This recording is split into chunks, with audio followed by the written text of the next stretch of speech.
Good morning to all the participants of today's webinar, and a very good morning to the distinguished panels of moderators, Dr. Christopher Lee, Dr. Chow, as well as Dr. Patrick. Today, I will be talking about COVID-19 versus dengue fever, and how do we differentiate these two severe diseases.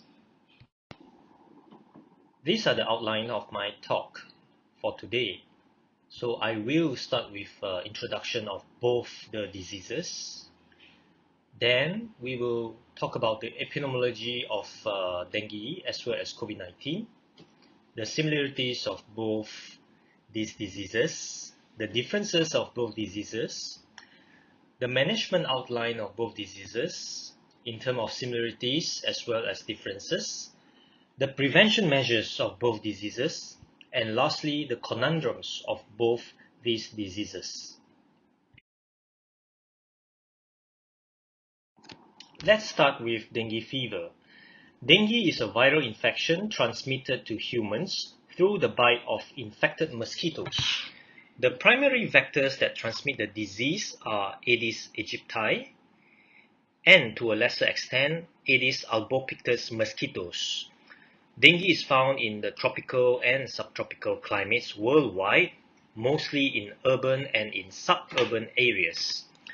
There are 4 dengue viral serotypes, namely Dengue1 to Dengue4. And it is possible to be infected 4 times.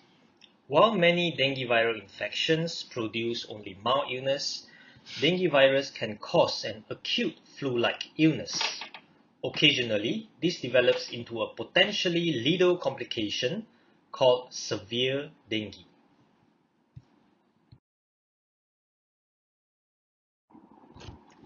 Dengue is caused by a virus from the Flaviviridae family, and there are 4 distinct but closely related serotypes of the virus that cause dengue. Recovery from infection provides lifelong immunity against that serotype. However, cross-immunity to other serotypes after recovery is only partial and temporary. Subsequent infection, which is also known as secondary infection by other serotypes, increase the risk of developing severe dengue. Dengue virus is roughly spherical. Inside, there is a nucleocapsid which is made up of the viral genome and C proteins. The nucleocapsid is surrounded by viral envelope, a lipid bilayer taken from the host. E and M protein is embedded in the lipid bilayer. The diagram on the right depicts the replication of a dengue virus. The virus attaches to host cell and enters the cell via endocytosis. Once deep inside the host cell, the virion fuses with the endosomal membrane and is released into the cytoplasm. The viral particles come apart and releases the viral genome. The viral RNA is translated into a single polypeptide, cut into 10 proteins, and is then replicated. Then the viral assembly occurs on the surface of the endoplasmic reticulum. Now let's look at the global incidence of dengue fever. Although an estimated 100 to 400 million infections occur each year, over 80% are generally mild or asymptomatic. 96% manifest clinically, with 70% of actual burden is in Asia. Increasing incidence 8-fold over the last 20 years, whereby 505,000 cases in 2000 rose to 2.4 million cases in 2010. And it increases further to 5.2 million in 2019. Africa, the Americas, the Eastern Mediterranean, Southeast Asia, and Western Pacific are the main places where dengue fever occurs. Now, how about in Malaysia? A total of 490 cases with no deaths were reported during the week of 47 in 2021. As of November 2021, the cumulative number of reported cases was 23,547 cases. This is a significant decrease of 73% compared to the same period in 2020. A total of 18 deaths due to dengue have been reported in 2021 as compared to 137 deaths during the same period in 2020. This diagram shows the vector of dengue virus, which are the Aedes aegypti on the left, as well as Aedes albopictus on the right. On the bottom of the diagram, it shows the eggs of the Aedes mosquitoes.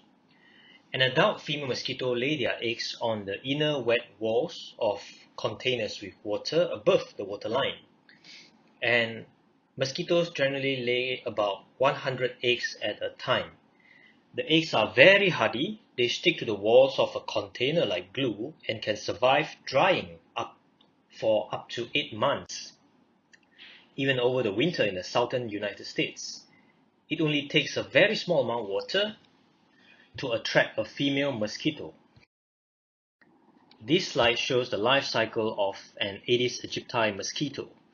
The Aedes mosquitoes have 4 life stages: the eggs, the larvae, the pupa, and adult. Mosquitoes can live and reproduce inside and outside homes. The entire life cycle from an egg to an adult takes approximately 8 to 10 days. Bowls, cups, fountains, tires, barrels, vases, and other containers that can store water makes for a great mosquito nursery. Dengue causes a wide spectrum of disease. These can range from subclinical disease. In some cases, people may not know that they are being infected, to severe flu-like symptoms in those infected. Less commonly, some people develop severe dengue, which can be any number of complications associated with severe bleeding, organ impairment, and/or plasma leakage. Severe dengue has a higher risk of death when not managed appropriately. Today, severe dengue affects most Asian and Latin American countries and has become a leading cause of hospitalization and death among children and adults in these regions. Dengue fever is categorized as dengue fever without warning signs, dengue fever with warning signs, and severe dengue. The common symptoms are fever, nausea, vomiting, rashes, body ache or joint ache and pains, leukopenia, and the warning signs are abdominal pain or tenderness, persistent vomiting, persistent diarrhea, clinical fluid accumulation, mucosal bleeding, lethargy, confusion, restlessness, tender liver, laboratory increase in hematocrit concurrent with rapid decrease in platelet counts. And severe dengue is defined as having a shock or fluid accumulation with respiratory distress, or severe bleeding, or severe organ involvement. And this is defined as having a transaminitis with AST or ALT of equal or more than 1000. There is impairment of conscious level and heart or other organ involvement. After an incubation period of 4 to 7 days, which can range from 3 to 13 days, there are 3 phases of dengue fever. The critical phase often occurs after the 3rd day of fever, but it may also occur earlier, or around effervescence, indicated by a rapid drop in temperature. This coincides with an increase in capillary permeability. In other viral infections, the patient's condition improves as the temperature subsides, but the contrary happens in severe dengue infection, wherein the patient may deteriorate and manifest third space plasma leakage or organ dysfunction. The critical phase lasts about 24 to 48 hours. Thrombocytopenia and hemoconcentration are usually detectable in this phase. Recovery or reabsorption phase is when plasma leakage stops and is followed by reabsorption of extravascular fluid. Patient's general well-being improves, appetite returns, gastrointestinal symptoms improve, hemodynamic status stabilizes, and diuresis ensues. Some patients may have a classical rash of Isles of Wight in the Sea of Red with generalized pruritus. So how do we diagnose dengue fever? Diagnosis can be made by detection of viral components directly or indirectly by detecting the antibodies that the body produced. NS1 protein is a hallmark of flavivirus infecting mammalian cells. It can be found in dengue, yellow fever, and West Nile virus infection. False positive results have been reported in chronic diseases and hematological malignancies. The detection rate of primary infection is 75 to 97%, whereas in secondary infection it is 60 to 70%. The sensitivity of NS1 antigen detection drops from day 4 to 5 of illness onwards, and it is undetectable in the convalescent phase. If it continues to be present, it may predict severe dengue. Dengue viral RNA detection is a molecular method that utilizes reagents that will target specific genomes of the virus to enable amplification and detection of the target genome. The method is useful only during the viremic stage of the disease and can detect the viral RNA target up to 5 days after onset of symptoms. This test is highly technical and is only done in a few centers as it requires a highly specialized lab and highly trained personnel. As for virus isolation, the few facilities that are able to isolate dengue viruses are IMR, National Public Health Laboratory, and University Malaya Medical Center for Research. This technique is mainly used for surveillance and genotyping purposes. How about indirect tests? Serological tests such as the detection of IgM in a single specimen obtained from a patient with a clinical syndrome consistent with dengue is widely used to establish a presumptive diagnosis. The diagnosis may be confirmed via IgM seroconversion between paired acute and convalescent sample, which is obtained 10 to 14 days after the acute phase specimens. A diagnosis of acute dengue viral infection may be established by a fourfold or greater rise in antibody titers. How about the management of dengue fever? Dengue management is done mainly as outpatient, but in certain patients, they have to be admitted for inpatient care. So, when will the patient be admitted?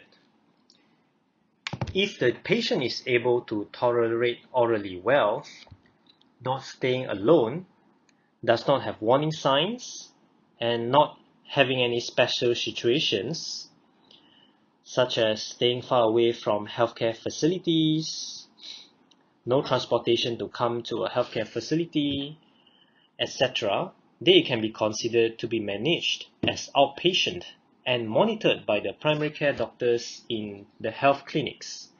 However, if they have the signs above, then admission is warranted.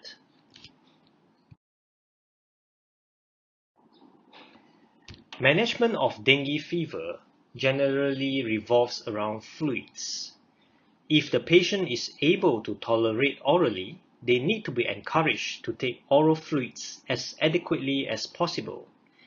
If there are warning signs, then maintenance intravenous fluids, mainly crystalloids, is probably needed. If there are signs of compensated or decompensated shock, then boluses with frequent reassessment is vital. If there are signs of bleeding, then blood products should be given.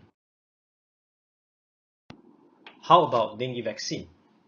The first dengue vaccine in the world, the Dengue Vaccine, was developed by Sanofi Pasteur and licensed in December 2015. It has now been approved by regulatory authorities in about 20 countries. However, a pre-vaccination screening is required to determine a previous dengue virus infection before someone is eligible for this vaccine. This is because in November 2017, the results of an analysis to retrospectively determine the serostatus at the time of vaccination was released. The analysis showed that the trial participants who was seronegative at the time of first vaccination had a higher risk of more severe dengue and hospitalizations compared to unvaccinated participants. There are several additional dengue vaccines under evaluation. So how did this happen? If a person who has never been infected with dengue virus is vaccinated, as shown in this diagram, they skip the first natural infection. If the person is then infected after vaccination, they will experience an infection that is similar to the second dengue virus infection, which poses the highest risk for severe disease. What is causing greater severity of the second dengue virus infection? This includes antibody-dependent enhancement, which can lead to plasma leakage and severe disease. However, if a child who has been previously infected with dengue virus is vaccinated, the child skips the second dengue virus infection. If is infected after vaccination, in this scenario, the child will experience an infection that is like the third or fourth dengue viral infection, which has the lowest risk for severe disease. Next, let's talk about hemophagocytic syndrome in dengue. Hemophagocytic syndrome is a potentially fatal syndrome. It is caused by extreme immune activation leading to cytokine storm. There is an increase in interleukin-2, TNF-alpha, interleukin-6, and interleukin-8, interferon gamma, which was generated by uncontrolled activation of histiocytes and T cells. The clinical cause is generally severe and may sometimes mimic sepsis. In milder forms, it recovers spontaneously. Severe hemophagocytic syndrome may need IV methylprednisolone or dexamethasone and KIV intravenous immunoglobulin.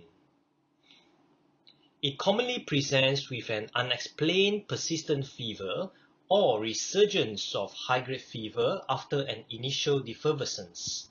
Other presentations are hepatosplenomegaly, rash, bleeding, central nervous system manifestations, and jaundice. As for dengue prevention and control, there are a few principles that we need to adhere to. We need to prevent the breeding of mosquitoes. This can be done by removal of uncovered water containers, old tires, and other containers which may store water, as dengue mosquitoes require just a little stored water to lay eggs, and the eggs are very, very hardy. Then we can use personal protection from mosquito bites, such as wearing of long sleeve shirts and long pants, preferably with mosquito repellents, are highly recommended. Engagement of community is important to eradicate the breeding sites of mosquitoes, and active mosquito and virus surveillance by the health authorities can be very helpful. Next, let's look at COVID-19. COVID-19 is an infectious disease caused by the SARS-CoV-2 virus. Why is COVID-19 important? Isn't it just another flu? Well, there has never been so many deaths in such a short span of time attributable to one single virus like this before. With the entire healthcare system literally collapses, with no ambulance to go around, no hospital beds, no space even in the mortuary to put bodies of those who died from COVID-19, this is a big deal.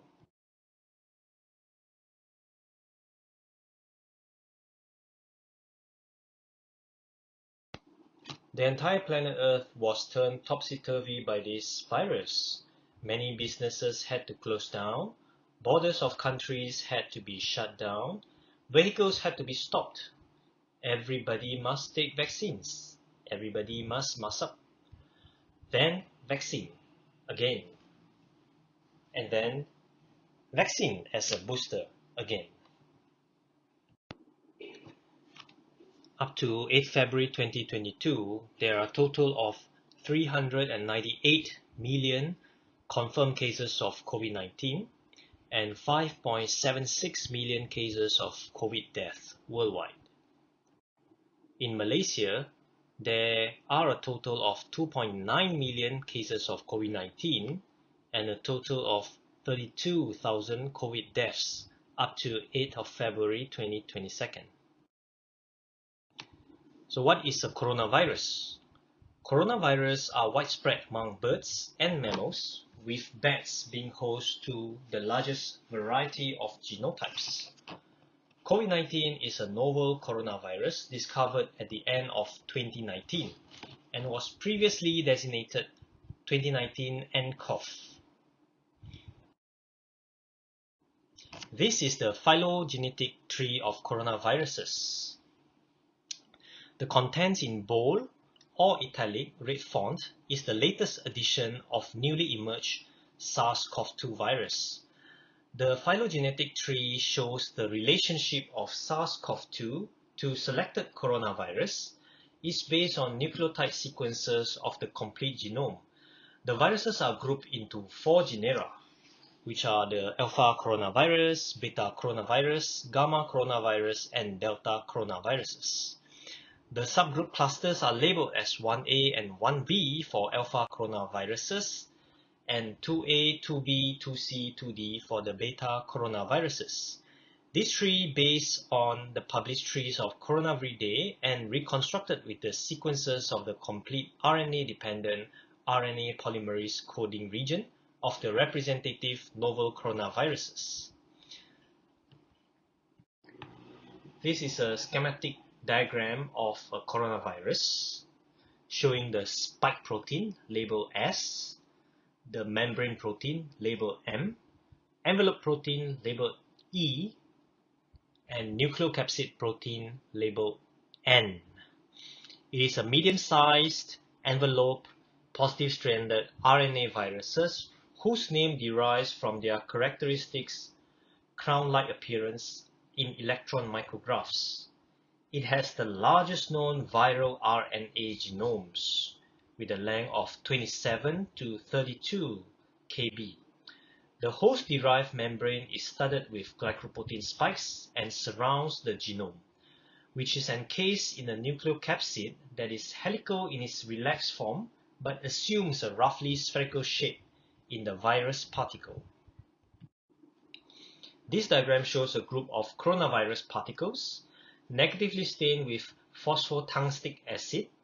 Some variation in size is seen, but shape is relatively uniform. It has a magnification of 144,000 times.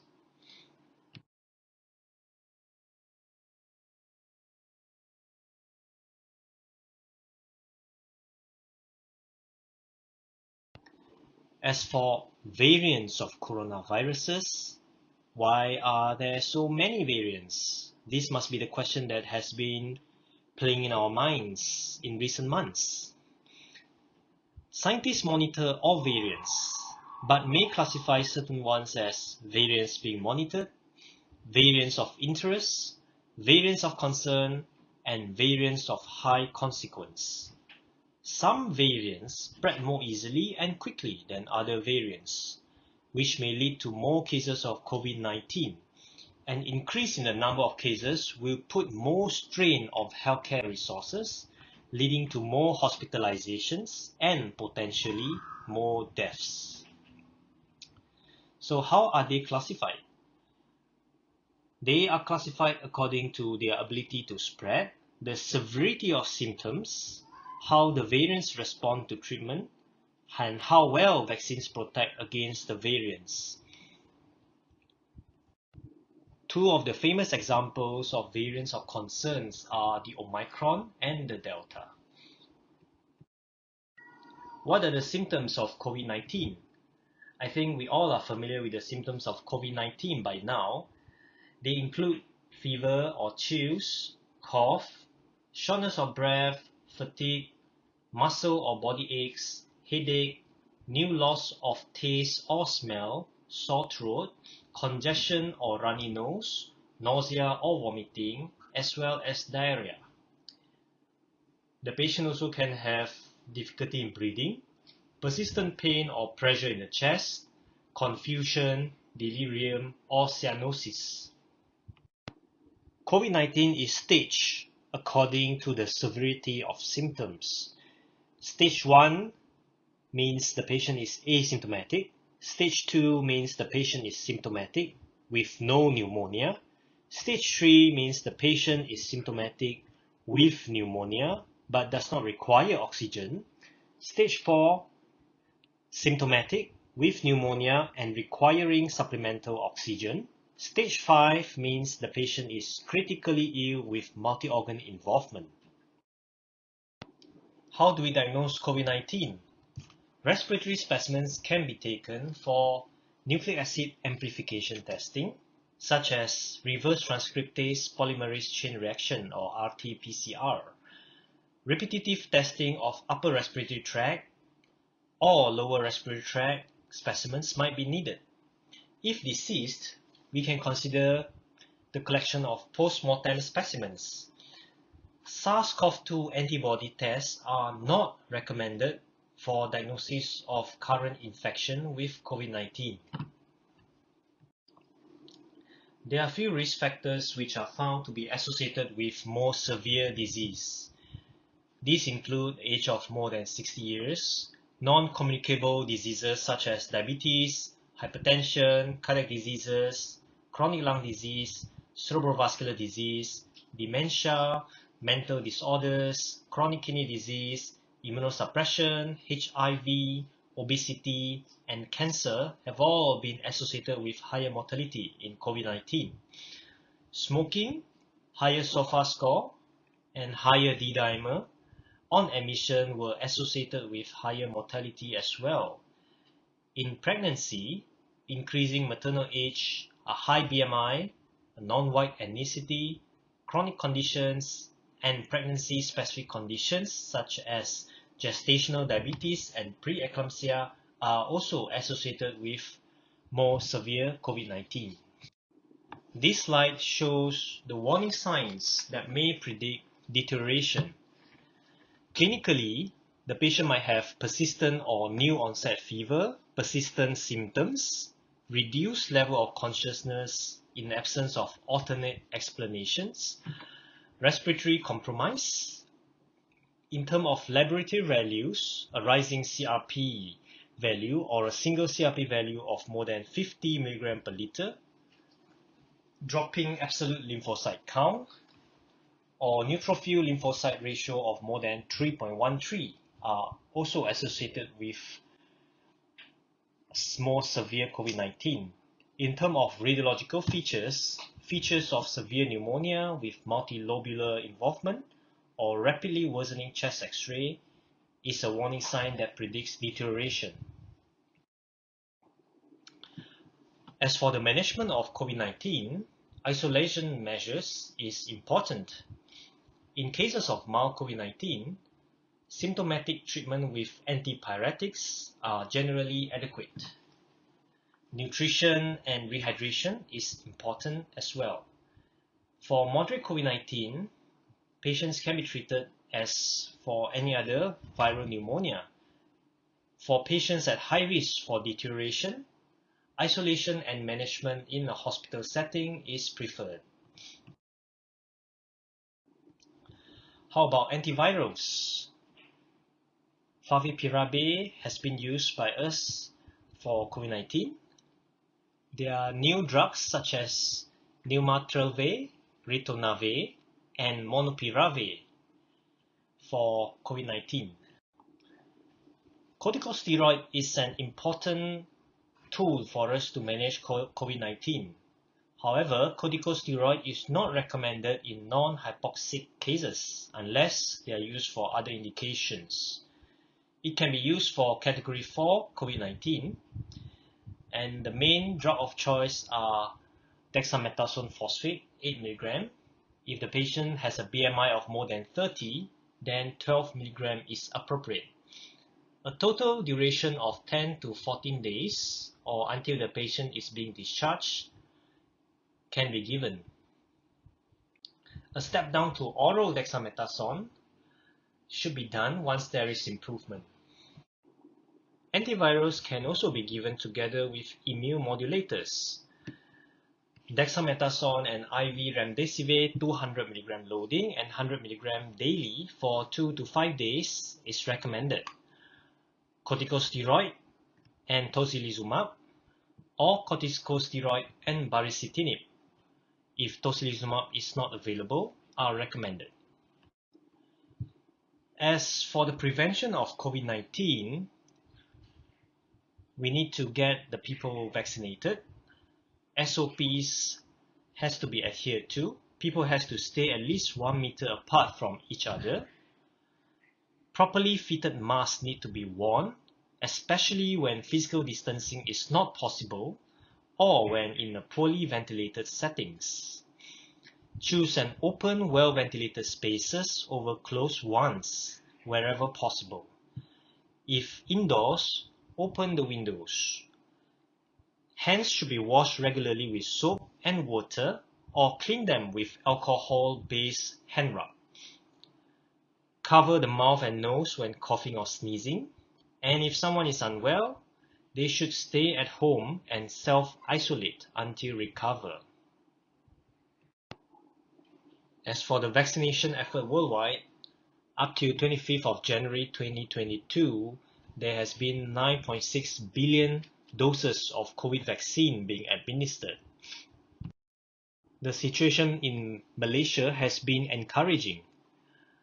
There has been a total of 63.4 million doses of vaccine administered up to 30th of January 2022. In addition to that, there has been 11.8 million doses of booster doses being given to the Malaysian population. Let's put the two diseases, the dengue fever and the COVID-19, side by side, and let's look at their similarities and differences. What are the similarities of these two conditions? Well, both are caused by viruses, both cause fever and myalgia. Both of these diseases cause symptoms that range from mild to severe. This paper looks at the differences between COVID-19, influenza, and dengue fever. The clinical presentation of COVID-19 patients ranges from asymptomatic to mild, non-specific acute symptoms such as fever, dry cough, and fatigue. Close to 20% of COVID-19 cases may be severe. Influenza is prevalent globally and remains an important cause of morbidity and mortality from respiratory virus infection, while dengue is prevalent in tropical countries with geographic expansion. From this study, it shows that shortness of breath and diarrhea were more common in COVID-19 patients than in influenza patients, while fever, cough, running nose, and sore throat were less common. Cough, shortness of breath, running nose, and sore throat were more common in COVID-19 than in dengue patients. A lower proportion of COVID-19 patients had fever, diarrhea, muscle ache, fatigue, malaise, abdominal pain, bleeding, conjunctivitis, headache, joint pain, skin rash and vomiting, nausea compared with dengue patients. Who are at risk of these two conditions? For dengue fever, travelers or locals in tropical and subtropical regions are at risk. Someone who has previous dengue infection are at risk of more severe dengue if they are infected again. As for COVID-19, traveling to or living in an area with uncontrolled community spread of the virus is a risk factor. Seniors and those with underlying medical conditions put this group of patients at risk of more severe COVID-19.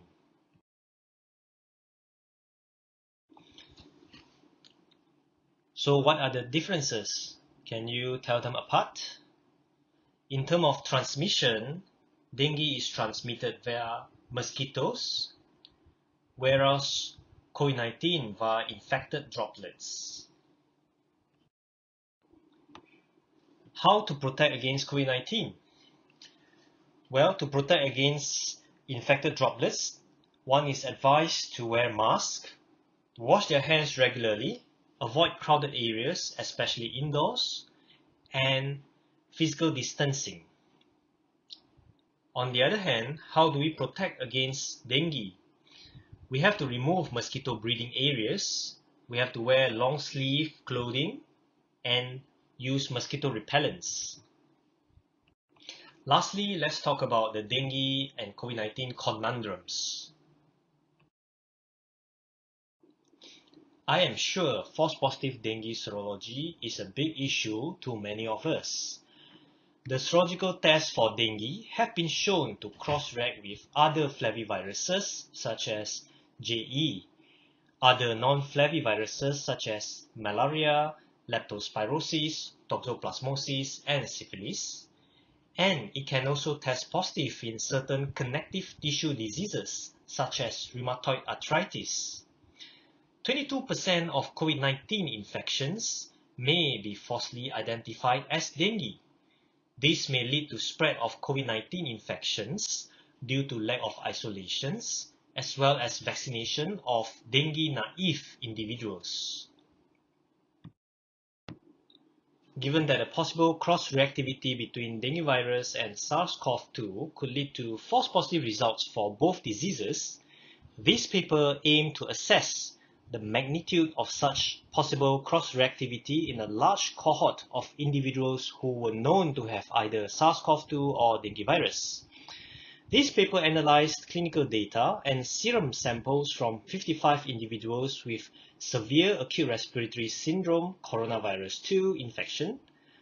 To assess dengue serology status, they used dengue-specific antibodies by means of lateral flow rapid tests as well as ELISA. Additionally, SARS-CoV-2 serology status in patients with dengue was performed and in silico protein structural analysis to identify epitope similarities was done. Structural similarities is predicted to be a factor to cause cross-reactivity. Comparison of folds of chains and structures that are known to be in the outer surface of a protein antigenic cross-reactivity between dengue and COVID-19 raises questions regarding the possibility of protective immunity overlap between these two diseases. On the one hand, or worsening of a disease through antibody-dependent enhancement on the other hand. Finally, observation of structural similarity of specific SARS-CoV-2 and dengue protein structure could explain the observed cross-reactivity. These results suggest that protein structure similarities, regardless of genetic distance, could predict cross-reactivity between viruses from distant phylogenetic lineages. In silico protein structure analysis reveals possible similarity between SARS-CoV-2 spike protein and dengue envelope protein. There are a few papers that reported on COVID-19 with dengue co-infection. With the epidemiological overlapping in the tropics, the menace of COVID-19 and dengue, and potentially for other arboviral and tropical diseases, is more a real additional burden during the ongoing pandemic. In this study, some clinical manifestations were similar, such as fever, general malaise, headache, nausea and vomiting, and some rash. Co-infection of SARS-CoV-2 and dengue virus is associated with significant morbidity and mortality. Overlapping clinical and laboratory features of each infection poses a challenge in the accurate diagnosis and treatment of cases. Delayed diagnosis of co-infection can result in serious patient complications with poor outcomes. The review underscores the importance of accurate and timely diagnosis using virus-specific tests. This report shows the increase in dengue incidence in Singapore during their movement control or social distancing measures. It is found that social distancing is associated with an increase in the number of reported dengue cases in Singapore.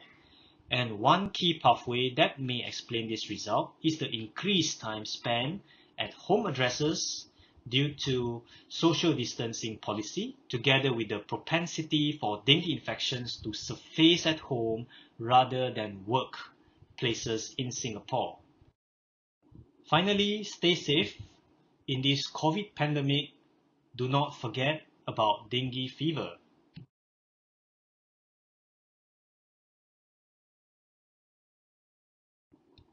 Thank you all for your kind attention.